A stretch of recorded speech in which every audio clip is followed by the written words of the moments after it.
آپ ہندوستان کے حالات کا بغور جائزہ لیں۔ بھاجپا کی حکومت دوسری مرتبہ پر سر اقتدار آ گئی اور آتے ہی پھر مسلمانوں پر مظالم، جوڑ و ستم اور تشدد کا سلسلہ جاری ہو گیا۔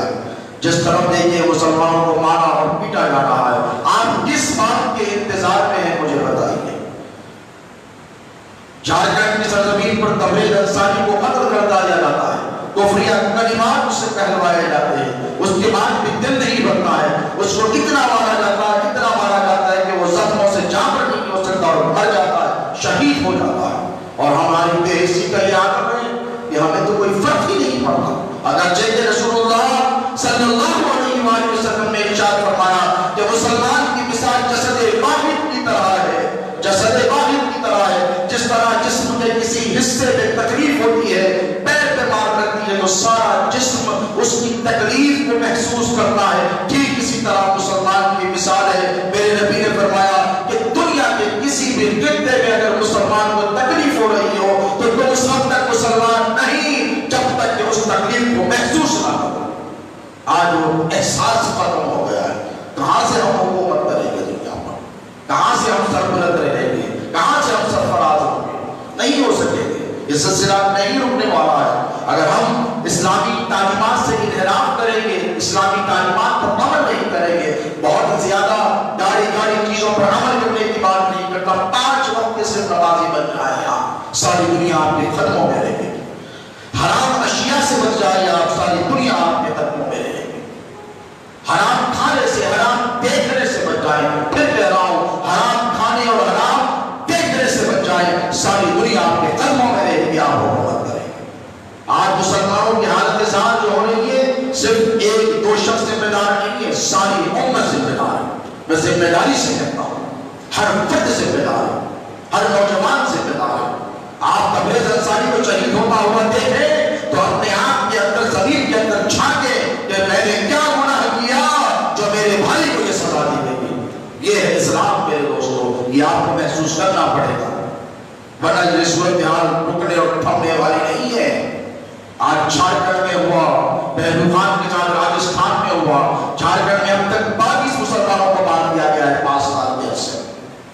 ہمیں کوئی احساس ہی نہیں ہوگا کیا کیا جائے؟ میں نہیں کہتا کہ سڑکوں پر نکل آئے احتجاج کریں، میں یہ بھی نہیں کہتا کہ آپ مار پیٹ کریں، سلوگن کارڈز لے کر، کالے کپڑے پہن کر، کالے جھنڈیاں لے کر نکلے، نہیں، میں یہ نہیں کہتا۔ میں وہی کہتا ہوں جو اللہ نے آپ سے ارشاد فرمایا ہے۔ اللہ نے یہی کہا ہے وَلَا تَهِنُوا وَلَا تَحْزَنُوا وَأَنْتُمُ الْأَعْلَوْنَ إِن كُنتُم مُؤْمِنِينَ۔ اللہ فرماتا ہے نہ ڈرو نہ غم کرو، تم ہی سربلند رہو گے اگرچہ کہ تم مومن ہو۔ میں تو یہی مطالبہ کرتا ہوں کہ ہم اور آپ مومن بن جائیں، ایمان کو قلوب میں داخل کرنے اور ایسے داخل کرنے کہ ایمان کے علاوہ ہمارے سینوں میں، ہمارے دلوں میں کچھ نہ نظر آئے۔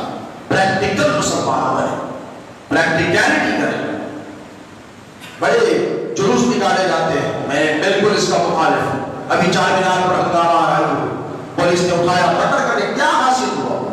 بتائیے کیا ملا؟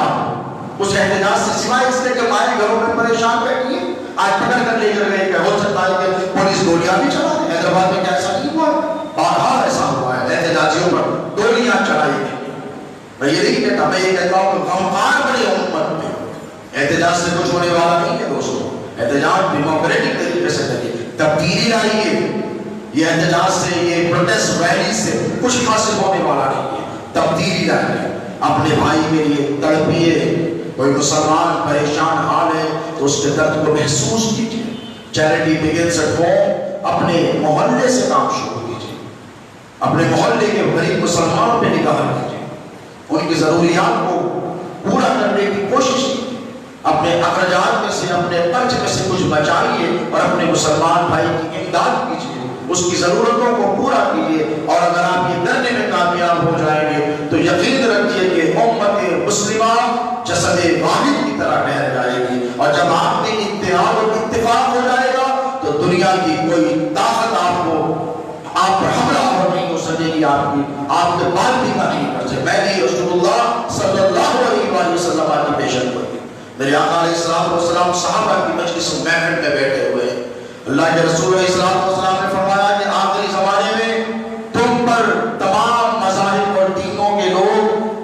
حضور پاک علیہ السلام نے ارشاد فرمایا کہ آخری زمانے میں لوگ مسلمانوں پر ایسے ٹوٹ پڑیں گے. کیسے ٹوٹ پڑیں گے؟ صحابہ بیٹھے ہیں, ابھی تو اسلام کا غلبہ ہوا ہے, تقریباً 1.25 لاکھ مسلمان ہوئے ہیں, مکہ فتح ہو گیا, اطراف و اطراف کے علاقے فتح ہو گئے. حضور آخری زمانے کی بات کر رہے ہیں. میرے نبی نے ارشاد فرمایا کہ آخری زمانے میں مسلمانوں پر تمام مذاہب کے لوگ, یہود, نصارہ, بنود, بدھ, جو بھی جتنے مذہب ہیں, حضور نے فرمایا ایسے ٹوٹ پڑیں گے کہ جیسے تم جب دسترخوان پر بیٹھتے ہو تو کھانے والے جیسے دعوت دے کر لوگوں کو بلاتے ہیں کہ آؤ کھاؤ, آئیے بیٹھیے, بولتے نہیں ہمارے آئیے بیٹھے تشریف لائیے, کھانا کھائیے, بیٹھے تشریف لائیے. ایسے مسلمانوں کے خلاف لوگوں کو جمع کیا جائے گا, ایسے بلایا جائے گا, اور وہ جب آئیں گے تو لوگ جب بھوکے ہوتے ہیں انہیں دستر پر بلا کر بٹھایا جاتا ہے, تو جس طرح وہ کھانے کے پیالوں پر ٹوٹ پڑتے ہیں ایسے ہی ساری قومیں مسلمانوں پر ٹوٹ پڑی. آج دیکھیے ہندوستان امریکہ کو دعوت دے رہا ہے, حکومت مسلمانوں کے خلاف میٹنگز ہوتی ہے, مودی جا کر وہاں پر چیلنج کرتا ہے, ٹرمپ مسلمانوں کے خلاف ہے, روس مسلمانوں کے خلاف ہے, سیریا میں کیا کچھ نہیں کیا جا رہا ہے, اسرائیل مسلمانوں کے خلاف ہے, چائنا میں مسلمانوں پہ ظلم ہو رہا ہے. آپ دیکھیں سب مل کر مسلمانوں پر حملہ آور ہو رہے ہیں. صحابہ ڈر گئے, کس کے لیے؟ ان کے لیے. آخری زمانے کی بات ہو رہی ہے, ہماری بات ہو رہی ہے. صحابہ نے کہا یا رسول اللہ کیا ہم اس وقت تعداد میں کم ہوں گے کہ لوگ جو ہم پر اتنا ظلم کریں گے؟ مسلمانوں پر آنکھوں میں پانی آ گیا صحابہ. 1400 سال 2000 سال بعد کی بات ہو رہی ہے, ابھی بھی نہیں. دیکھیں صحابہ کو ہم سے کتنی محبت تھی, کتنا ایک مسلمانوں کا قیام تھا, مسلمانوں کے لیے کیسے تڑپتے تھے. آنکھوں میں صحابہ میں پانی آ گیا, کہنے لگے یا رسول اللہ کیا ہم تعداد میں کم ہوں گے جو ہمارے ساتھ ایسا کیا جائے گا؟ حضور نے فرمایا نہیں, تعداد میں تو بہت زیادہ ہو. تو کہا جب تعداد میں زیادہ رہے گی تو پھر ہم پہ یہ ظلم کیسے ہوگا؟ تو حضور نے فرمایا اس کی 2 وجہ ہوگی. کیا فرمایا؟ اس کی 2 بنیادی وجوہات ہوں گی. ایک تو یہ کہ دنیا کی محبت مسلمانوں کے دلوں میں گھر کر جائے گی, اور دوسرا یہ کہ وہ موت سے ڈرنے لگیں گے. اللہ اکبر. آج دیکھیے اللہ اس کا کرام, ہمارے قلوب میں دنیا کی محبت جاگزی ہو گئی. دنیا کی محبت اتنی ہے کہ اگر ہمارے کسی مسلمان بھائی پر ظلم ہوتا ہے تو ہم اس کی طرف نگاہ تک نہیں کرتے, توجہ تک نہیں کرتے. کیوں؟ ہمیں اپنی دنیا جو پڑھ دیتی ہے, اور موت کا ڈر ہو گیا.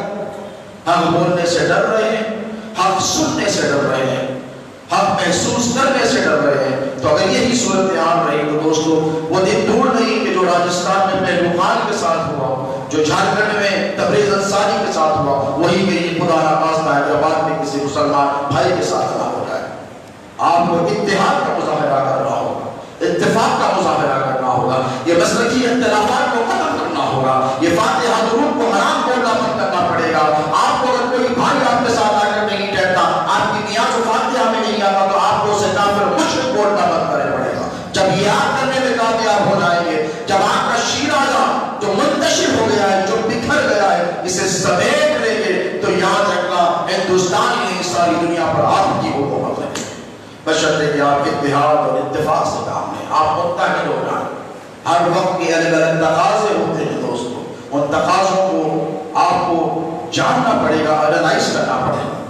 ہر دور کی ایک جیسی ضرورت نہیں ہوتی. ہندوستان میں 600 700 800 برس مسلمانوں نے حکومت کی, صرف مسلمانوں نے حکومت کی. مسلکی اختلافات تھے, مسلکی اختلافات تھے, چل رہے تھے, لیکن اس سے مسلمانوں کی جانوں کو خطرہ نہیں تھا, کیونکہ حکمران ہمارے تھے, حکومت ہماری تھی. یہ علمی اختلافات تھے جو چل رہے تھے. لیکن آج ان اختلافات کو آپ کو روکنا پڑے گا, اس لیے کہ آپ منتشر رہیں گے تو کفار یکجٹ ہو کر آپ پر حملہ کریں. قانون میں بٹنے کی وقت نہیں ہے دوستو, یہ اتحاد اور اتفاق کا وقت ہے. میں تمام مسالک کے لوگوں کو یہ دعوت دیتا ہوں کہ اتحاد اور اتفاق کا مظاہرہ کریں, ایک دوسرے پر رقیق حملے بند کریں, ایک دوسرے کے عقیدوں پر حملے بند کریں, ایک دوسرے کی تقریبات پر, ایک دوسرے کی روایات پر حملے بند کریں. اس لیے کہ آج سارے کا سارا کفر آپ پر حملہ آور ہے.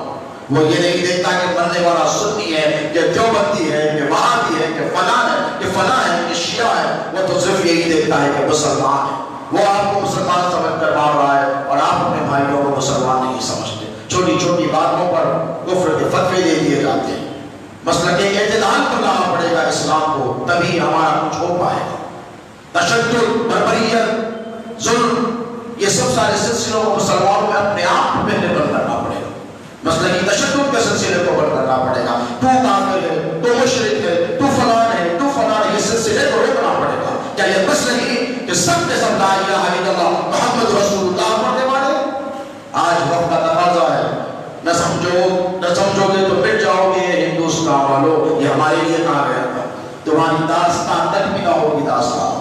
یہ مسلمانوں کے لیے شاعر علامہ اقبال نے کہا تھا، وقت کی نبازی کریں، اتحاد بین المسلمین کو فروغ دیں، اتحاد بین المسلمین کو فروغ دیں، یونٹی پر آپ فکر کریں، ہر مسلمان کو اپنا مخلص، اپنا بھائی، اپنا دوست تصور کریں، جسد واحد کی طرح ٹھہرے رہیں، ٹھوس اقدامات کریں، یہ ریلی جلوس نکال کر دل کی بھڑاس نہ کریں بلکہ ٹھوس اقدام کریں۔ دلی کے وقف بورڈ کے صدر نے 5 لاکھ روپے کا چیک تبریز انصاری کی بیوی کو روانہ کیا۔ کیا حیدرآباد کے مسلمانوں نے کچھ کیا؟ ہم ہر معاملے میں آگے رہتے ہیں، ایسے معاملوں میں ہم پیچھے کیوں رہ جاتے ہیں؟ کبھی آپ نے سوچا کیوں ہماری طرف سے آوازیں نہیں ہوتی، کیوں ڈونیشن نہیں کیا جاتا؟ تم ایک کو مارو گے تو ہم 1 لاکھ کو امداد دیں گے، یہ جذبہ مسلمانوں میں پیدا ہوا ہے۔ یہی اسلام کا جذبہ ہے دوستو، یہی اسلام کا پیغام ہے دوستو، یہی صحابہ کا طریقہ ہے۔ ارے مکے کی سرزمین سے صحابہ نکل کر مدینے کو جاتے ہیں، سب چھوڑ چھاڑ کر جاتے ہیں، گھر چھوڑ دیا،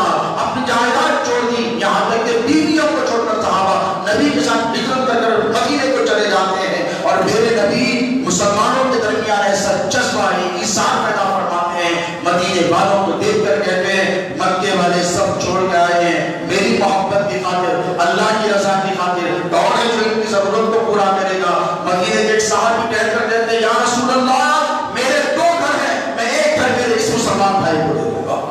ایک صحابی اٹھ کر کہتے ہیں مدینے کو کہتے ہیں یا رسول اللہ میرے پاس 2 اونٹ ہیں، میں ایک اونٹ میرے بھائی کو دے دوں گا۔ کوئی کہتا ہے میرے پاس 2 گھوڑے ہیں، میں ایک گھوڑا یہاں دے دوں گا۔ یہاں تک دوستو کسی نے اگر اپنی بیوی کو اسلام کی رضا، نبی کی محبت کی خاطر مکے میں چھوڑ دیا تھا، اب شادی